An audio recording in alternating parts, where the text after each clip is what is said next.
कालच देशाचे ज्येष्ठ नेते आदरणीय शरदचंद्रजी पवार साहेब यांनी प्रसारमाध्यमावरती एक भूमिका त्यांनी मांडलेली आहे की महाराष्ट्रामध्ये मणिपूरसारख्या घटना घडतील। पवार साहेब यांना आपल्या माध्यमातून मी पवार साहेबांना विनंती करतो आहे की जर आपणाकडे काही अशा पद्धतीची माहिती असेल तर ती आपण पोलीस प्रशासनाकडे त्वरित द्यावी।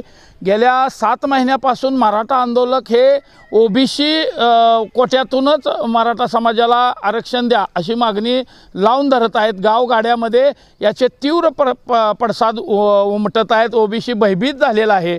माझी पवार साहेबांना विनंती आहे, आपण 3 तारखेला पंढरपूरच्या या विठ्ठलाच्या नगरीमध्ये एका कार्यक्रमानिमित्त येत आहात। आपण ओबीसी कोठ्यातून मराठा समाजाला आरक्षण द्यावं किंवा न द्यावं हे आपण लेखी स्वरूपात स्पष्ट करूनच पंढरपुरात यावं, अन्यथा ओबीसींच्या सर्व संघटनांच्या वतीनं आम्ही तुमचा निषेध करू व तुम्हाला काळे झेंडे दाखवू।